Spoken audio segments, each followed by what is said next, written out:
नमस्ते, मैं हूं रवीन गौतम और आप देख रहे हैं ब्लंटली स्पीकिंग। ब्लंटली स्पीकिंग में आज हम बात करने जा रहे हैं कि 15 जुलाई से लेकर 19 जुलाई यानी कि जो जुलाई का तीसरा सप्ताह है, इस वीक में पूरे सप्ताह में मार्केट कैसा रहेगा, ऊपर रहेगा, नीचे रहेगा, निफ्टी कहां जाएगा, बैंक निफ्टी कहां तक जाएगा।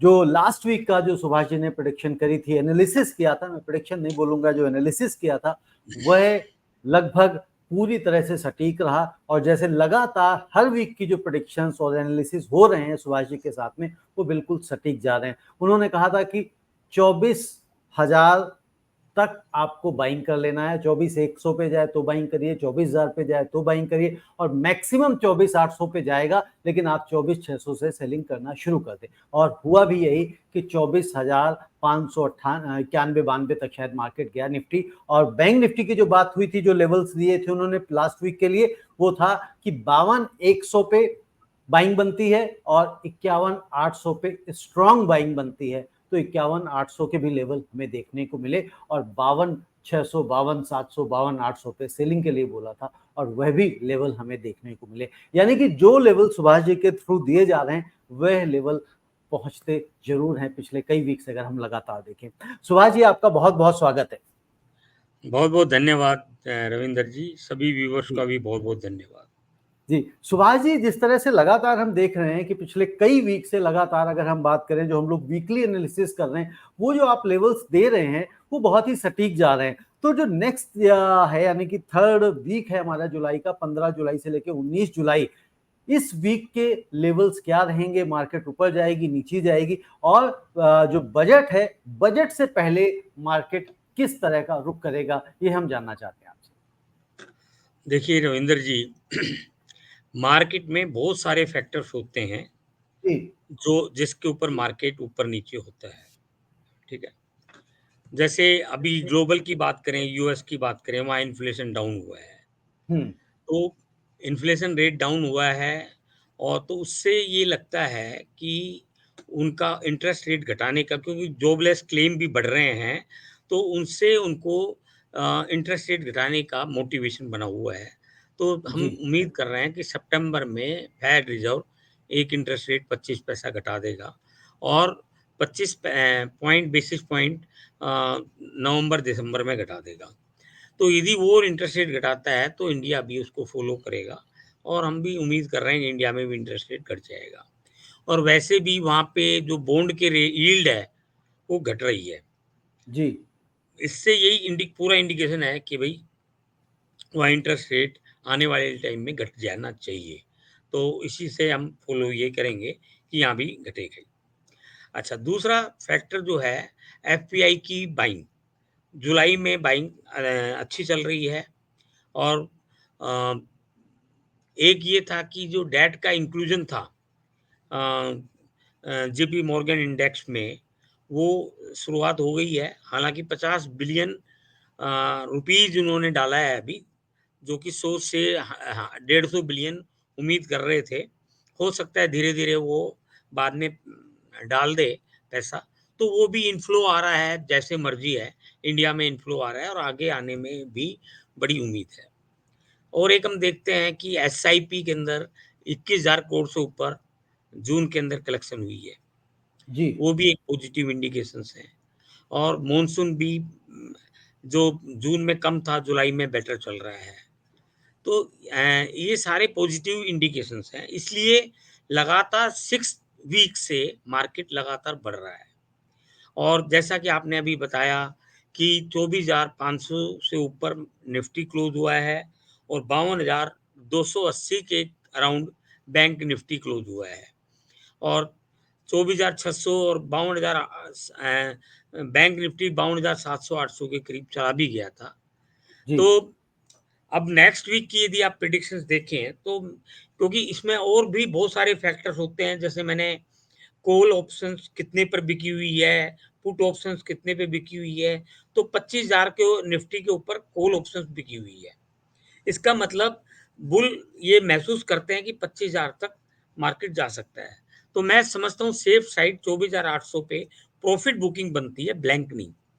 जो यदि 24,500 है, मार्केट जो है साइडवेज और बुलिश दोनों की तरफ है, मतलब साइडवेज रहेगा, 150 पॉइंट नीचे ऊपर चलेगा, किसी दिन तेज हो जाएगा, लेकिन बेसिक स्ट्रेंथ तेजी की तरफ है। ओके। तो इसी प्रकार पुट ऑप्शंस 24,000 पर कंसंट्रेशन बहुत बिका हुआ है, ये भी एक फैक्टर है। इससे ये लगता है कि 24,000 के ऊपर आपकी बाइंग बनती है। 24,100, 24,200 के ऊपर आप बाइंग कर सकते हैं, और अभी 24,502 क्लोज हुआ था। तो हम्म। बीच के अंदर आप जो इंटेलिजेंट है वो कर सकते हैं। लॉन्ग टर्म के हिसाब से मैं ये बता रहा हूँ कि यदि आपको ये निफ्टी का पॉइंट मिलता है तो ये सेफ बाइंग है। अच्छा, बिल्कुल ठीक। और इसी प्रकार जो मैं बैंक निफ्टी के बारे में मैं बात करूं तो 52,279 क्लोज हुआ था, और अभी भी बैंक निफ्टी के अंदर ये नीचे में 51,800 900 तक जा सकता है, और ऊपर के अंदर 52,700 800 के ऊपर प्रॉफिट बुकिंग बनती है। इस लेवल को तोड़ देता है तो अलग बात है, लेकिन मोटे तौर पे यहाँ पे प्रॉफिट बुकिंग बनती है। और बैंक निफ्टी में भी हम देखें तो ये पूरे वीक में कुछ ज़्यादा बढ़ा नहीं है, न घटा है, थोड़ा-सा घटा ही है। निफ्टी बढ़ा है, और यदि जी। हम देखें तो निफ्टी किस बेस पे बढ़ा है कि आईटी स्टॉक 4.5% बढ़े हैं, मीडिया स्टॉक 2% बढ़े हैं। मैं और ये हमारे realty, auto sector, capital goods, ये आधा से 1% घटा है, यदि हम देखें।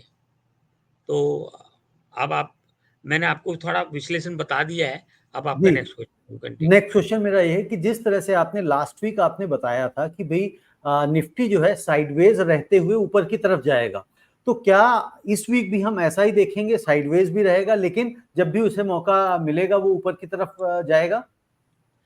एक तो मार्केट न बैंक निफ्टी न निफ्टी डाउन नहीं जी। है। जी। अभी कोई इंडिकेशन नहीं है जिससे हम कहें कि डाउन है। मतलब इन्वेस्टर ट्रेडर ये ध्यान रखें, मार्केट में ये नहीं है कि 6 वीक तेज हो गया तो अब डाउन आ जाएगा, ऐसा हम्म। मत सोचें। अभी सारे इंडिकेशंस पॉजिटिव की तरफ है, मार्केट तेजी की तरफ ही लगता है, और साइडवेज में जरूर है कि बहुत तेजी नहीं है, थोड़ी थोड़ी तेजी रहेगी। आपको कभी डिप मिलता है तो एक अपॉर्चुनिटी मैं मान के चलता हूँ, चाहे वो निफ्टी हो चाहे वो बैंक निफ्टी हो। ओके। मिड यानी कैप कि और कंसोलिडेट करता हुआ ऊपर जाएगा ये। कंसोलिडेशन करता हुआ ऊपर जा रहा है, यही एग्जैक्टली आपने बात बताई। कंसोलिडेशन बिल्कुल। होता है, हर लेवल पर कंसोलिडेशन होता है। साइडवेज का मतलब ही कंसोलिडेशन होता है। थोड़ा सा जो पैनिक सेलर है वो बेच लेते हैं, पैनिक बायर है नहीं वो जो होते हैं, तो जो लॉन्ग जी। टर्म इन्वेस्टर होते हैं वो वेट करते हैं कि कोई डिप आए तो मैं एंट्री ले लूं, तो एंट्री। डिप पर एंट्री बनती है।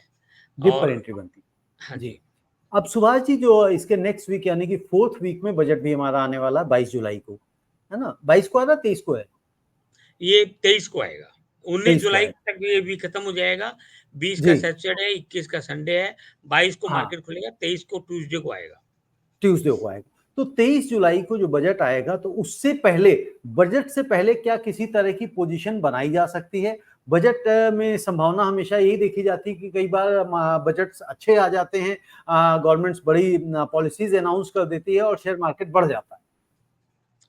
देखो, मैं जो लॉन्ग टर्म इन्वेस्टर है, वो अपनी पोज़ीशन को बना के रखें, जी। ठीक है?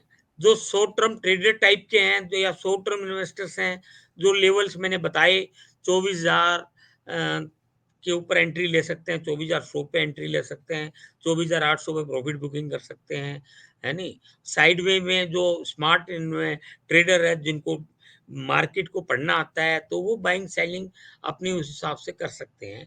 लेकिन मार्केट में बजट आ रहा है, इसलिए कोई जो लॉन्ग टर्म इन्वेस्टर है वो अपनी पोजीशन को मेंटेन करके रखें, क्योंकि मैं अभी भी फील करता हूँ market will be growth oriented, और कैपिटल एक्सपेंडिचर पर एलोकेशन बड़ा ही होना है, 11-12 लाख 15 लाख करोड़ जो भी है, और फिस्कल डेफिसिट को ये मेंटेन करके चलेंगे, जो कि और थोड़ा सा पॉपुलिस्ट बजट भी होगा, क्योंकि गवर्नमेंट अभी भी माइनॉरिटी में है, और जैसे आंध्रा गवर्नमेंट टीडीपी है, वो कहता है जी 1 लाख करोड़ दे दो, बिहार माँग रहा है अपने स्टेट के लिए 20,000 करोड़ दे दो।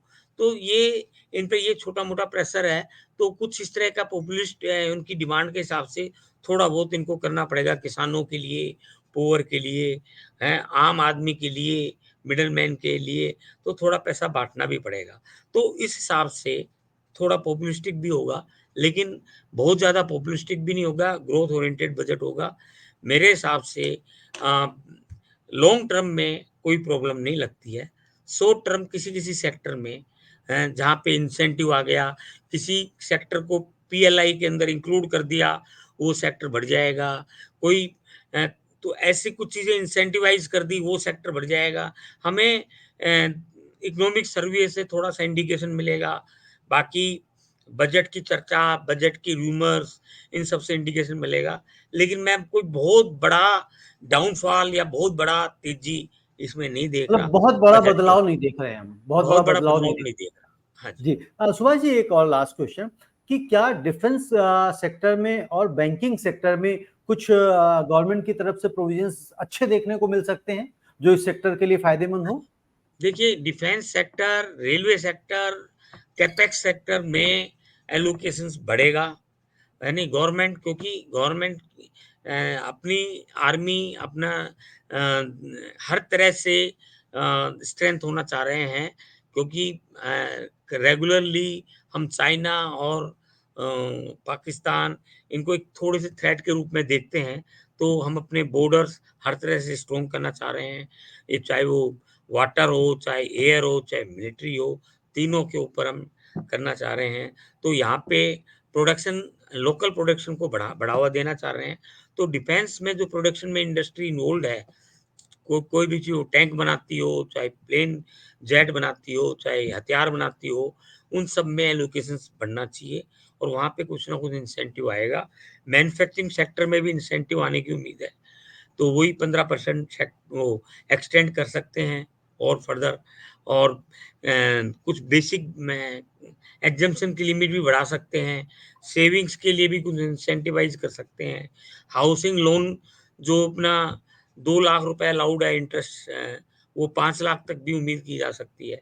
तो मेरे ख्याल कुछ चीज़ें ऐसी हैं जिससे बजट में हम मतलब कुछ सेक्टर ऐसे स्ट्रॉन्ग बन जाएँगे जैसे आपने डिफेंस कहा, रेलवे का, बैंकिंग सेक्टर का, फाइनेंस सेक्टर का, इनमें कुछ ना कुछ उम्मीद है, कुछ ना कुछ पॉजिटिव और आम आदमी के लिए भी कुछ ना कुछ पॉजिटिव की उम्मीद है। आम आदमी के लिए कुछ ना कुछ पॉजिटिव रहेगा। बहुत-बहुत धन्यवाद सुभाष जी, और सभी निवेशकों से जैसे मैं हमेशा कहता हूँ कि निवेश करने पर से पहले वित्तीय सलाहकार की सहायता ज़रूर लें, और क्योंकि निवेश शेयर मार्केट में कई बार जोखिम हो सकता है, और जो हम लोग यहाँ पे विश्लेषण करते हैं, बताते हैं, वो सिर्फ़ आपके एक आइडिया के लिए है कि मार्केट को आप समझ सकें कि मार्केट कहाँ जा रहा है, कैसे जा रहा है, और जब आप अपने वित्तीय सलाहकार से बात करें तो ये पॉइंट्स भी आप उसके सामने रख सकते हैं। बहुत-बहुत धन्यवाद सभी का। नमस्ते। धन्यवाद जी, रविंदर जी। मेरा सभी व्यूअर्स को भी बहुत-बहुत धन्यवाद। जी, धन्यवाद सुभाष जी।